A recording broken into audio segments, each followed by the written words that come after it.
Hello, this is Dr. Tom Gruber from the National Community Rights Network, and I'm here with Tish O'Dell, one of our community rights organizing heroes from the state of Ohio. And Tish is I would say she's a semi-volunteer for the Community Environmental Legal Defense Fund, based upon the incredible work that she accomplished in her local community, working toward banning fracking from coming in to devastate the town and the surrounding land and water and air. The Community Environmental Legal Defense Fund thought that she was golden, and basically she quit her job, quit her day job, and this is what she does now. We were just talking a moment ago, and she said that this is all she thinks about. And I said, I know, it's pretty much all I think about. And so welcome to our interview, Tish. Thank you so much. Thanks, Tom. Quite an introduction.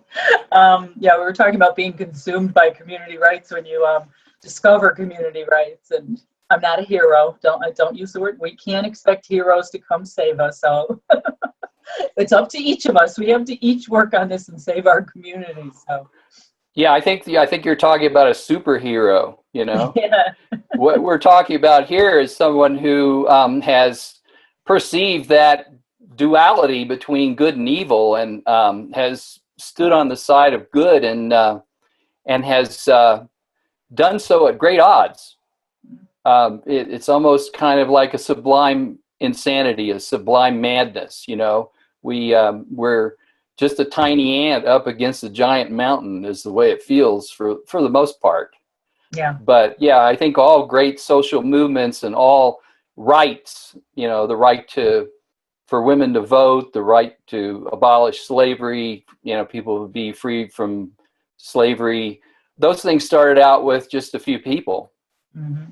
And they just stuck with it, and eventually it became the dominant idea in the culture. So thank you for the work that you're doing. And yes, I declare that you're a hero. Well, I think you are too. So we're taking all this on. I think what we're looking for is more local heroes to take on the economic and social and environmental injustices that happen as a routine practice around the country and around the world. Yeah, you're right. And what's interesting is people aren't focused locally so much, though. They focus more at the state or at the federal level, and nothing, no movement has ever come about that way. It always has to start locally, and it's more doable, in your own community. It's so overwhelming, and I always say it paralyzes people into inaction. They'll go to marches at a state level or federal level, but that's not, marching doesn't make change. The change has to come at home, and it's much more, like I said, doable and like manageable, I guess, for people to think about making change in their own community first. And like you said, you mentioned other movements, that's where they all started. You have to start locally.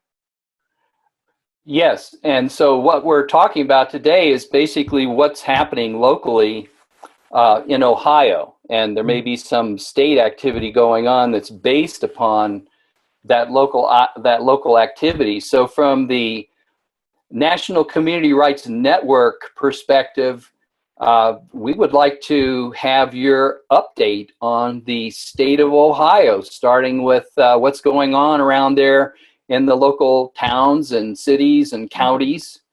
Can you give us a perspective? Sure. What's really interesting, Tom, is I did actually a map for some local, groups. I was at their meetings invited, and it was interesting. I did a map of Ohio, and I showed a map in 2012, and there was 2 dots on it, and that was Broadview Heights, the community I'm from, and Yellow Springs, Ohio. So in 2012, we had 2 communities that passed bills of rights, community bills of rights. So then I fast forward and have a map up there of 2016. And by the end of 2016, there's all these different dots on the map. We have over 30 attempts of bills of rights in Ohio. And now into 2017, we've got several going on, several new ones even going on. And they didn't all pass, obviously, but these were attempts by local communities to get initiatives for local community bills of rights on their ballot. Many of them either, if they got on the ballot, were defeated, because Youngstown, for example, has been defeated 6 times, but I have a great story about them. They're coming back in 2017. But it's just interesting to see how it grew from 2012 and visually to see that to 2016, which to me is a great thing. But the state has also taken notice of this growth in our movement in Ohio. And so they actually snuck through in the legislature at the end of 2016, how they do right before they go on recess, they sneak all these bills through. They call them the Christmas tree amendments. Well, they snuck one through there, House Bill 463, which actually tries to limit, it's directed at our work specifically. So they're now going to give the Secretary of State and local boards of elections the authority to keep initiatives off the ballot if they, in their opinion, feel that it's illegal or unconstitutional. Right. And, you know, that's based upon a long history of state preemption. So, you know, once a few of these community bills of rights get preempted by the state, then the courts assume that that's just the way it's going to be from now on. Right, but and this so is therefore this is the legislature. The legislature too, you know, directed, but directed at our work. Right, and we know about collusion with the legislature, and that's why, you know, you and I agree that we do the work we do in the local communities, and we know that some of the people that are officials in our local communities, elected officials, are pretty good people, you know. There's others that are like Democratic Party operatives here, you know, so like they're really connected in with the hierarchy.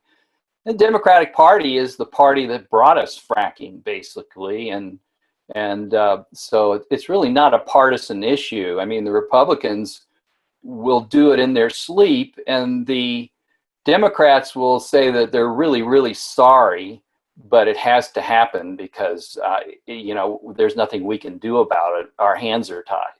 Well, it comes back to our work with community rights, which is about changing the system. Yeah. And I say that all the time, that there's good people that run for office, but until we change the system, they have to function and operate in the same fixed system that we're trying to operate in and can't make any change. So, you know, it's the same thing. And until we change that, they aren't going to be able to accomplish anything either. We have to change the system. We have to break it. Well, they can get in the system too and break it from there, which is very powerful. Like we have a city council member in Lafayette, Marilee Mazza, you know, and she brought before the city council our Lafayette Climate Bill of Rights and Protections, which it bans, you know, oil and gas extraction, transportation, infrastructure within the city on the basis that it violates the people's inalienable right to climate and to be free from the poisons of fracking. But also it included in there a section about legalizing direct action to enforce the Community Bill of Rights should the city fail to do so itself. Right. Now that part was taken out by the rest of the councilors, but we stood for it very strongly. But they almost unknowingly passed a fracking ban in the city of Lafayette. They passed the first part of our Climate Bill of Rights. Yeah. And that was all based on the work done by Marilee Mazza. And of course, you know, in Pittsburgh, you know, was he the mayor? Was his name Doug Shields? He was the president of council at the time. Okay. Well, I mean, he was very instrumental in getting a fracking ban for Pittsburgh, which gave rights of nature to the Monongahela River and the Allegheny and other rivers around there. So that, so it's pretty interesting. And I think we should pause right now. And we've used a term that some viewers may not understand, some new people, and that is, what is a community bill of rights? Can you answer that? Sure. Community Bill of Rights. I mean, because this all comes back to what the community rights movement is about. And it's about the people in the community, again.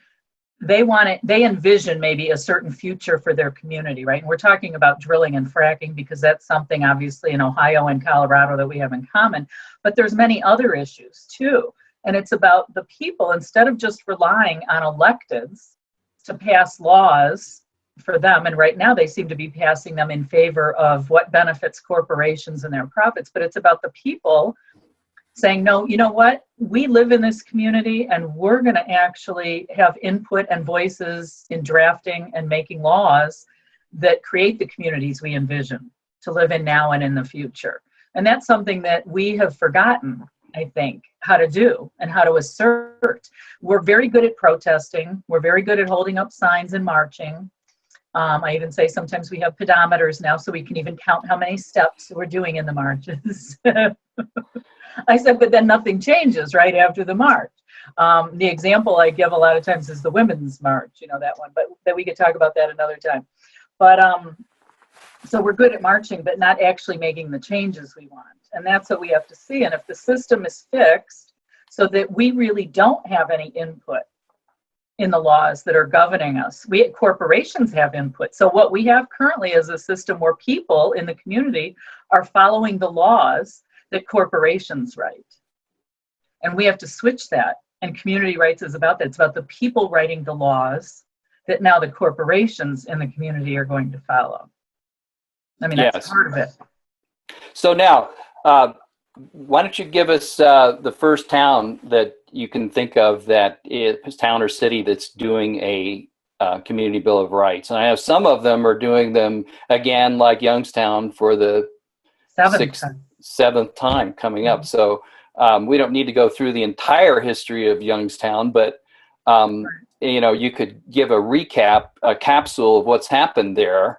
And for anyone who is interested, I mean, we published what's happening in Youngstown in an interview done a year or two ago that I did with Susie Beiersdorfer from Youngstown. And we're going to be renewing that interview as well. But can you talk a little bit about what's going on there? Yeah, Youngstown now those are heroes. Okay, so don't use the word hero, right? But they're heroes there because all the point of that House Bill 463 I mentioned at the beginning, and something like Youngstown again, it's always to make the people give up, right, and stop doing what they're doing. So that's why Youngstown is such a great example, because they've actually collected enough signatures to be on the ballot 6 times and have been defeated 6 times. And they're coming back a 7th time, but not with one Bill of Rights. They're coming back with 2 Bills of Rights this year, which is totally amazing. Because part of the process is learning about the system and how it works. Well, what they've learned in the 6 attempts is that the system itself and who contributes to the campaigns, because they're outspent by huge amounts. I mean, these are community members who have no money. They have other jobs, like you said, they're volunteering, and they hold bake sales maybe on the weekend to try and raise money for their campaign. So it'll be unbelievable, because the opposition, which will be combined of Pipe Fitters Union has been instrumental in fighting their Bill of Rights, the Democratic Party itself, and they've been outspent sometimes 50-1 on campaigns. It'll be like $400,000 to maybe $10,000. So it's unbelievable, So what they've decided after all this, and seeing how unfair the election system is that they are going to propose a fair and free elections Bill of Rights this time. So they're going to limit campaign contributions to only registered voters within the city, and they've capped it at $100 to kind of level the playing field a little more. Right. So in other words, this is why we can't win. Maybe we could have if we weren't so outspent and the people actually could hear our message over the opposition's. So they're taking that on head on, and which is the root of the problem, part of the root of the problem, which is really great. And then they've revamped actually their original Bill of Rights, and they're now proposing it's the Youngstown Drinking Water Protection Bill of Rights, because that's a main problem, obviously, with the drilling and fracking in the city. Part of that is to keep that out and to keep injection wells out. But there's even more to it, because with the incidents in Flint with the lead poisoning there, There's infrastructure issues within the city, and what they found out is that a lot of their water and sewer fund money is being diverted and given by city electeds to private development. Like one example was a hotel that was built, but they used water and sewer maintenance fund money for that. So they also put that in their water protection bill of rights, that that's no longer allowed, that their water and sewer maintenance fund money has to be used for the water and sewer infrastructure and for the people's benefit of maintenance of the system. So it can't be diverted for private economic development anymore.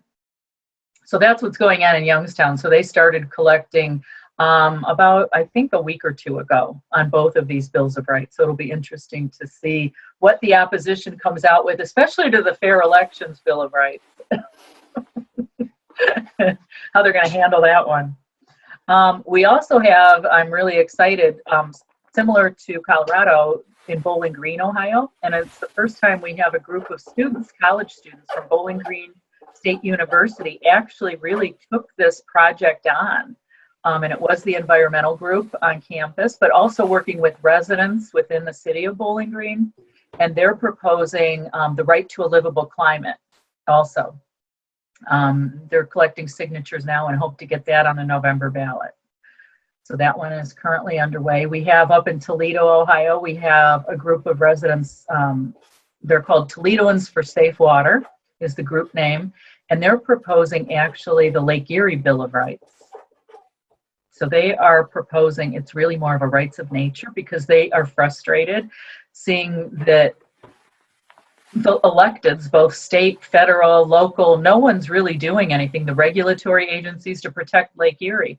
And I don't know if the news got out to Colorado, but a couple of years ago, there was 3 days where Toledo residents had no water. And it was because of the green algae problem in the lake.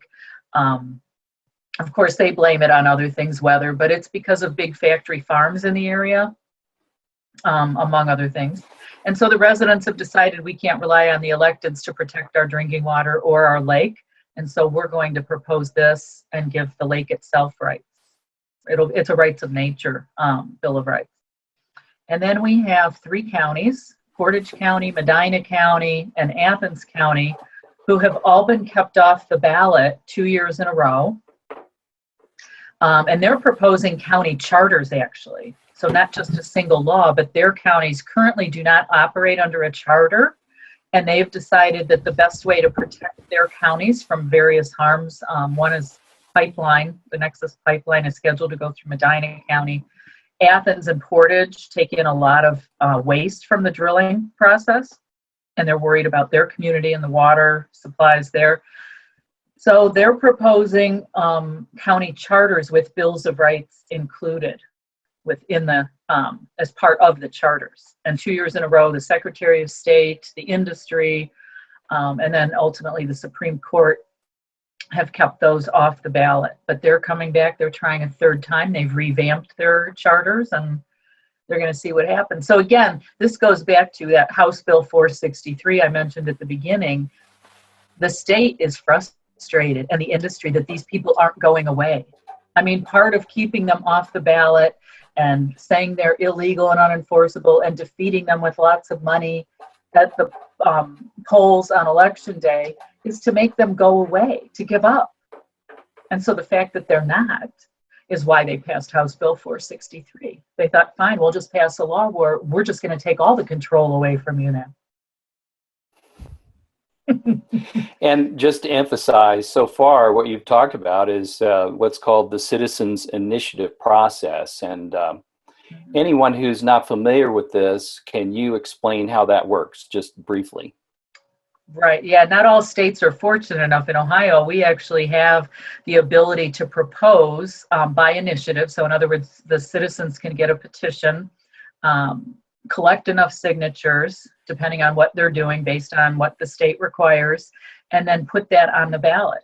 So in other words, they can draft a law, get enough petition signatures and put it on the ballot, is at least how it's supposed to work. Same thing with a county charter. Not all residents, just to be clear though, have the same rights in Ohio. It depends on where you live. If you live in a township, you unfortunately don't have that ability, even though it's a constitutional right. It's only people who live in cities and villages in Ohio. So, and currently about 44% of the population live in townships.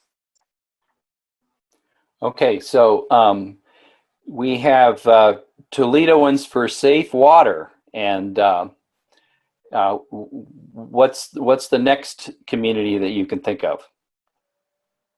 Well, that's why I said it was the Bowling Green Climate Protectors. Bowling Green and Youngstown. With the Livable Climate, Youngstown, Yeah. and then the 3 counties, Portage, Medina, and Athens. Mm-hmm.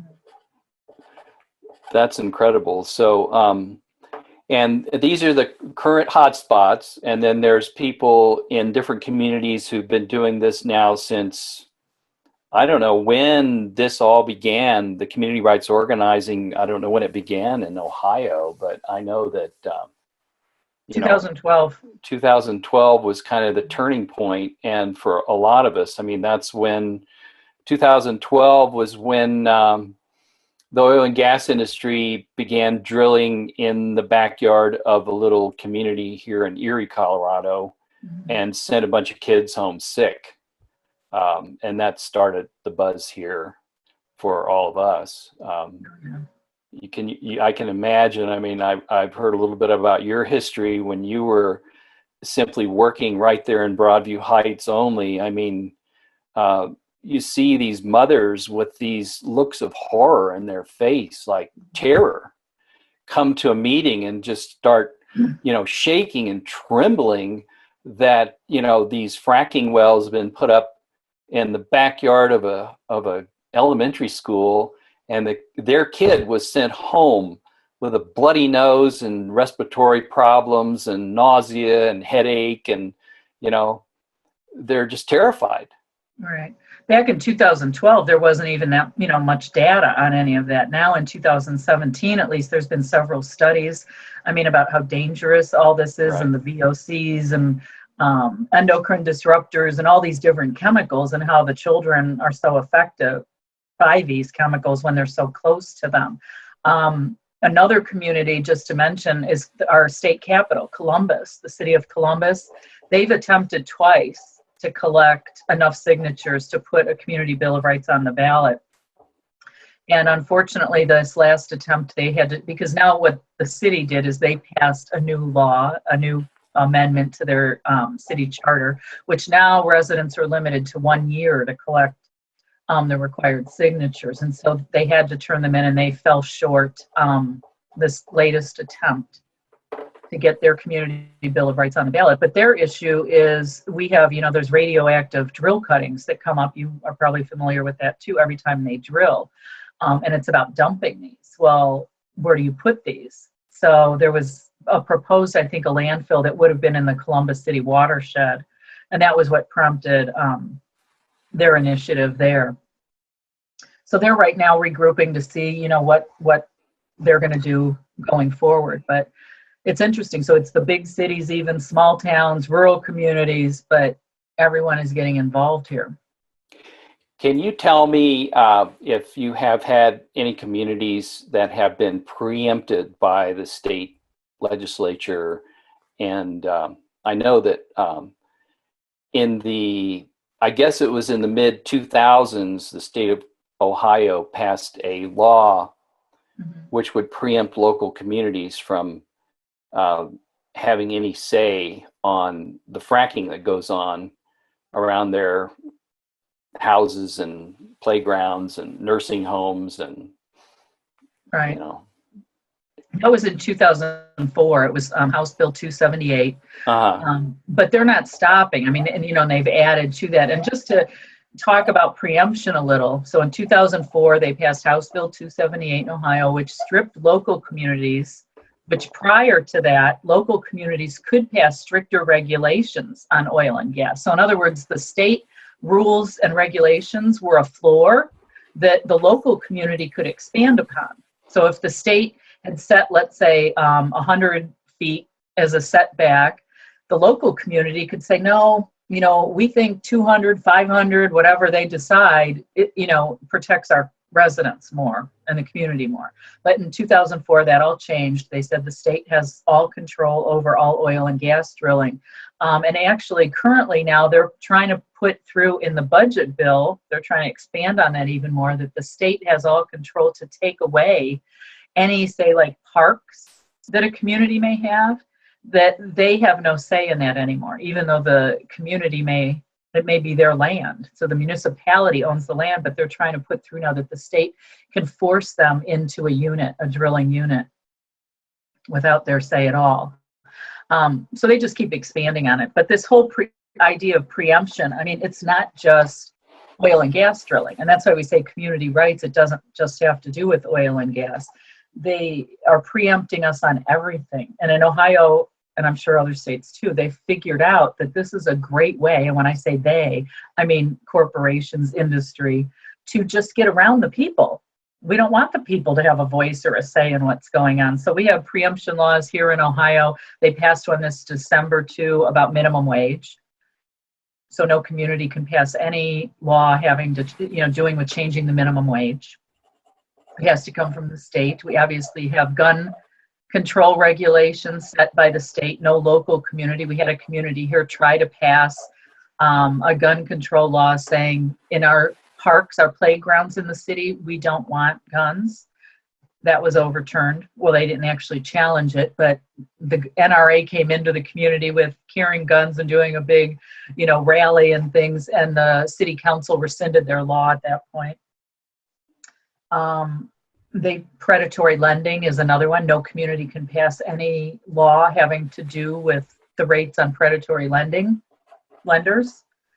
We had actually in December, they passed another one about wireless telecommunication equipment. So before, a community could say where that company could maybe put the equipment within the city. That has now been preempted. And what's interesting to me is there's 80 communities who filed a lawsuit against the state. So they're willing to challenge that law about wireless, micro wireless technology and where it's placed. And one mayor made the comment, he said, well, we can't have them putting their equipment wherever they want in the city because that's aesthetically not good. And I'm laughing to myself. I'm like, you're willing to fight that, but you're not willing to fight oil and gas drilling, which is actually really hazardous to the public health. It can affect the water and people's health and all these different things. Because that's what we would hear all the time. Well, we can't go against the state. So it's interesting to me to catch the local officials kind of in this, what they really are willing to fight and what they're not willing to fight. And it got so bad here, Tom, that we actually in December, they passed another preemption law having to do with the sale of puppies from puppy mills. So there was there was a local community who passed a law and said, we don't want any puppies from puppy mills sold in retail establishments in our community. And the state then passed a preemption law saying that no community can pass a law like that. So. Yeah, here in Colorado, our fracking laws, locally, democratically elected fracking laws, were preempted. The moratoriums were preempted. So that's fracking. Now, we have factory farming that has a preemption law where you can't control that. If they want to put a hog farm or a giant chicken farm next door, there's nothing you can do about it. Cyanide, heat bleach, open pit gold mining, you can't ban that. We've got the minimum wage, the state minimum wage. You have to nothing higher than that. Rent control, you can't have that. And same thing is going on with broadband here. Like you can't you can't have a broadband that's publicly owned unless you go through this incredible gymnastics. And they haven't preempted it entirely, but they make it so it's very hard to attain. Oh, yeah. And and so now also based on our state amendment, we've had Amendment 71 passed that makes it almost impossible to engage in state initiative petitioning for anyone that doesn't have $1 million to pay people to do this. And we have so that's preemption. So what's happening also is that you've had some official attacks on the actual petitioning process itself, right? So trying to, not only like being able to nullify and invalidate and declare these local laws to be illegal, but you've had officials who are now trying to keep this creation of the local law from happening at all, right? Exactly. I mean, and it's all about power and control. So those with the power right now, because with our community rights and our bills of rights, what we're doing is challenging that structure of law and that system that they've set up where they have all the control. And that's what they don't like. I mean, that's what I try to tell people. I say, you know, you're never going to see the state legislature pass a law limiting how many calls you can place to your representative or how many letters you can write to a state agency, right? A regulatory agency. I mean, they're never going to pass a law, right? Restricting you on that kind of stuff because they know, and now we know, that it doesn't do anything. You know, that's not how you're going to make change. So they set up this system for us to kind of play in, I call it. They want to regulate our activism. So those aren't the things that you're going to see them attack with state preemption and laws that try to limit us. But things that really challenge their power and the system, that's what they're going to attack and try to pass laws. And so that part of that is a good thing now, because it should wake more people up and expose the system for what it is. You know, that when they try to take away the people's right, and in Ohio, it's a constitutional right, I'm assuming in Colorado too, the right to initiative. And after all, if we believe that it's we the people and we have the right to alter, reform, or abolish any form of government that is no longer protecting our rights, how are we supposed to do that if the very government we're trying to alter, reform, prohibits us from doing that in any way? You know, I mean, so that's where you're really attacking the system. And that's how, you know, I tell the people here were really kind of depressed, you know, when House Bill 463 snuck through in December. And I go, you shouldn't be depressed. You should be cheering. That's like a red badge of courage. They notice what you're doing and it's scaring them. It's scaring the crap out of them. So that's why they passed that law. And they want you to give up and go away and don't try this anymore. Yeah, so the point I wanted to make right now in this discussion, and I think is a pivotal point now in community rights organizing, and that we recognize that we do have the inalienable right to self-determination in our communities. Mm-hmm. These things are based upon the principles of the Declaration of Independence. They're encoded in many state constitutions around the country.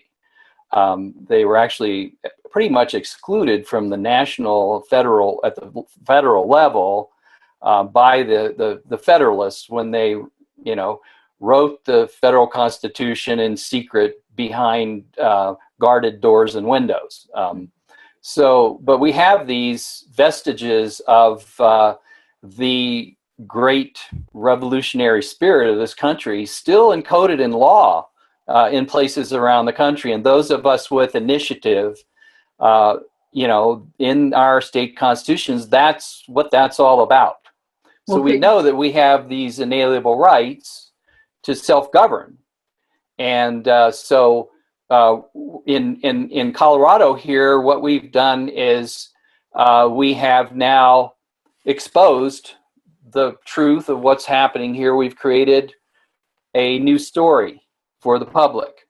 It's a new narrative, and it's our responsibility to communicate this with everyone. And that is that we've tried every imaginable legal remedy to solve the problem of having fracking wells next door to us, wherever we live or work, or wherever our aging parents are living, or where we heal our sick, where we worship, where we play baseball. They could put stuff anywhere they want, and this stuff is just oozing and seeping toxicity 24 hours a day everywhere they put them. And so we see this. We see that we've gone to our local elected officials. They told us our hands are tied. We've gone to our state representatives, and they've told us that here in Colorado that there's nothing that's passed, no law is passed in Colorado that doesn't get the approval of the oil and gas industry. So we can't do anything legislatively about it. And so then we did local initiatives, and we passed our own fracking bans based upon our right to be free from poisoning, the right to life, basically. Right. And those are preempted by the state. Then we decided that we would change the state constitution and amend that. So in 2014 and in 2016, we circulated a petition to amend the state constitution to give local communities the right to self-government. And that was unsuccessful because of the incredible petitioning requirements for an organization that basically has no money. Mm-hmm. So then, to prevent us from doing that further, Amendment 71 was passed to make it almost impossible for us until we get that $1 million donation to do another state amendment to try and protect ourselves from the government by corporations. Mm-hmm. But in our cases, the fracking corporations. So we know all that. We've tried every imaginable legal remedy and have been blocked at every step of the way. And so that begs the question, what do we do now? Well, I think every movement for change, and that's what community rights is, it's a real movement for change. It's not just about putting a Band-Aid on a problem or a specific symptom, like a specific, we see a lot about pipelines, and we have that issue in Ohio right now. Well, each pipeline is just a symptom of the bigger problem, right? Every well that goes in drilling is just a symptom of our bigger problem. So what me and you have been talking about is this preemption, and all these other things, that in the system of government we have now, that's the bigger problem, and that's what we have to change. So those movements are difficult. I mean, they take a long time. They take a lot of work. And as I said before, the people with the power aren't going to give it up easily. And you mentioned, the Federalists, but who you didn't mention, which is really important, people, that's the part always gets left out of the story, is the reason we have our Bill of Rights is because of the resistance at the time. And those were the anti-Federalists. And we never in school, I laugh when I teach that part in our democracy workshop, because I always say, those are the people you never hear about. But that's the reason we have the Bill of Rights in our state and our federal constitution, and that went to the states then. They gave us that tool to use, the right to be able to alter reform, and that we do have some rights. So I thank them all the time that we at least have those. But you're right, it does come down to what are people willing to do? And, when you talked about the women's movement earlier, it wasn't just a bunch of women with carrying signs in front of the White House, and then all of a sudden we got the amendment to give us the right to vote and own property. I mean, it took 75 years, and there was over 400 communities that passed laws locally first, giving women the right to vote there. Maybe it was the right to vote in school board elections, or maybe it was the right to just vote in local elections. But it took time. It took women actually going in, like Susan B., voting when they told her it was illegal. She did it anyway. And you know what she got arrested. She went before a judge and she got defeated. They ruled against her. So, because I'll hear that a lot too, and I don't know if you hear it too. Well, it's hopeless. The court ruled against us. There's nothing we can do. Well, that wasn't the end of the women's movement just because the court ruled against Susan B. Anthony. Rosa Parks went to court and lost too. That wasn't the end of the civil rights movement. So, but it does come down to, and you're right, at some point, when are people, and I tell people that here, when are you willing to now put your body on the line? When are you willing, I don't know, I can't make that decision for people. But if you say your issue at hand is a pipeline coming through, and you've tried everything to stop it within the system and even tried to pass a Bill of Rights, and they've stopped you from doing that, and the pipeline is starting to get dug, and you really believe that it's going to harm you, your community, your children, and the future, what are you willing to do to actually try to stop that pipeline? And that's something every person, I think, needs to start asking themselves. We have a person in Youngstown who talks with their water protection Bill of Rights. He said it's immoral to poison the water, to keep letting the poison go in and not do anything about it. And I think that's the way we kind of have to switch our way of thinking too. It's not just accepting it and accepting so many parts per million of poison being put into our air or water, because that's harming the future. At some point we have to say, you know what, that's immoral to poison the air and the water and destroy the planet for humans to live on. Yes, and so what we've determined here very clearly through our actions, and it's ironic because of course we knew this all along or we wouldn't have taken the community rights approach, but we've demonstrated to our communities here in Colorado who has the power, the political power. We've demonstrated that currently. And what we are working at now is educating the public to know that the public has the political power. Mm-hmm. And because there's so many more of us, and we're the ones getting screwed. Mm-hmm. Another thing, yeah, I was going to say is that people need to redefine in their heads too what's a win and what's a loss, because I know that's a really I guess a psychological thing that we do to ourselves, and it also we defeat ourselves. And people say that, well, you lost in court or you didn't get on, so you lost, you know. And I'm like, well, no, because we had 2 communities and now we have 30, and now we have even, you know, 6 more attempts this year. So no, we didn't, because it's all about planting seeds. And yes, the opposition would like you to believe that it's a loss and that you should just quit. But it's really not, because every community, what you did in Lafayette in Colorado, laid the groundwork in a different path. You start clearing a path for other communities to follow. What Youngstown is doing now with the fair elections, we're hoping that's going to plant some seeds in some other communities' minds and say, you know what? Yeah, let's go down. Let's follow that path. And so, you know, I want people to at least get that too. Don't let that whole win-loss thing can be a real deterrent to some people, and don't let it be. Yeah, and I just want to make clear that community bills of rights are not just a legal strategy. They're an organizing tool to help communities to develop this narrative. Yep. To get to the point where they've said they've used the community bills of rights to educate the public about what's going on, gain community support for the whole idea, the whole recognition of inalienable rights and the the actual right to local community self-government, mm-hmm. and to begin to wake people up and get them into action so that they do something more than write their congressman and protest mm-hmm. on the steps of the state capitol or the city hall, you know? Yep. And so that's where we are here in Colorado. Do you know if there are any direct action networks that are taking place there in Ohio? There's been trainings that we've done, getting ready, you know, for what could come in the future. So yeah, we're trying to prepare ourselves for that. And we did just have a tour with, it was Ohio, Pennsylvania. It was called a joint tour. It was called the Communities Rising Tour.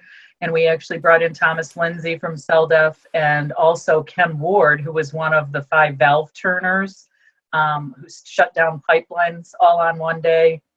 I don't know if people are familiar with that, but he did this up in Oregon. There was 4 other ones, and are willing to go to jail, basically. I mean, his first trial there was a hung jury, but now his second trial is going to start the end of this month. Well, good luck to him. Yeah. And these are heroes, folks. You know, getting arrested is not necessarily a failure. In fact, these people are doing this strategically, knowing that they will be arrested, and that communicates to the public a large amount of truth here. Yep. And so we can all measure ourselves, like, what are we willing to do? That's the question. How much of this are we going to take?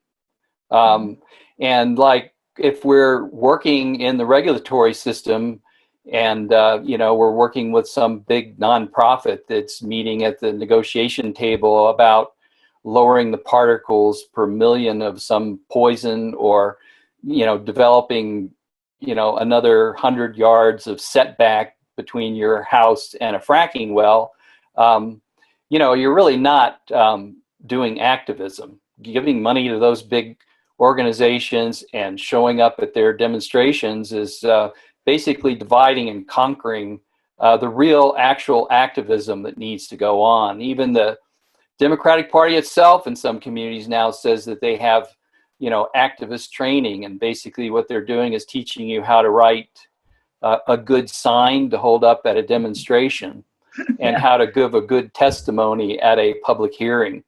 Right. And, we've all been through that. That's why we're here. And we know that it leads nowhere. But basically the regulatory system is set up to control the rate and extent of the destruction of our environment and the exploitation of the people that live in it. Right. I always tell people, if that worked so well, why are we at the place we're at today if it worked so well? And the other thing you bring up, the pushback from those with the power, again, we saw that after Standing Rock. I think you see a lot of communities now passing laws, or states trying to stop more activism, right? So like in North Dakota, they passed that law where if you hit someone who's protesting and they're blocking the right of way, you have the right to, run them over, and you're not going to be held liable for that. I mean, all these laws to make the real activists seem like they're the crazy ones, right? And I think the people just sitting out there watching, the average, needs to really think twice, about that. Why are these people willing to put their lives on the line or get arrested, like you said? What is this really about? And should really take some time thinking about that before they believe the media's portrayal of them as, the radical crazies. Yeah, so this is a call for everyone. If you are an elderly person like myself, or if you're a high school student and you would like to be a real activist, what I would say is the way you measure that is based on whether an organization tells you to write your senators and your congressmen and write the governor and the president, or sign some online petition. And if that's what you're seeing, if they're telling you to show up and wave a sign around and sing songs, and that's as far as it goes, you want to run in the opposite direction, because you're only supporting the status quo, because that system is all set up to keep you running around in a hamster wheel and going across bridges to nowhere. Yeah. But if you really want to do something and you really want to support a movement that's really going to make a difference and is currently making a huge difference, because we're seeing all of this legislation coming up to block us now, which means that we have attracted the attention of the corporations and their governments. This is really powerful stuff. And so, Tish, can you tell us how people can contact you and all the different communities there in Ohio? Is there some central hub where people can become involved? Yep. We have the Ohio Community Rights Network in Ohio, and our website is www.ohio, and then CRN, which stands for Community Rights Network, but crn.org. And if you go to our website, you'll see we have a map of Ohio and counties, divided into counties, and you can click on your county and see who the representative is, and their contact information is there to contact them. And then my information's on there as well. You can always contact me to get involved. But yeah, we can use more people getting involved. And I just want to say it's about, to stop protesting what we don't want and start manifesting what we do want, That's great. And if you live in a town or a city or a county that we've talked about today, then get involved and help out with those initiatives and help educate the public, because there's two things. There's the circulation of the petitions and the campaign to get them elected once they get on the ballot. Then there's also the defense that happens in court when these things get preempted. Mm-hmm. These are all educational opportunities. These are for spreading knowledge. And but then there's other things that you can do to share this understanding with your neighbors and friends and families. And so the local areas, go there. Now, if there's nothing happening in your community in terms of community rights organizing, and you want to start something, go ahead and do it. I mean, that's how everything started. It was usually just one person that was so outraged and they couldn't take it anymore. that they started acting, and they discovered at every step of the way that the what we call the established box of allowable activism, which was constructed by the corporations, doesn't work. That whole pathway of going through and appealing and begging and pleading and protesting is an ineffective path.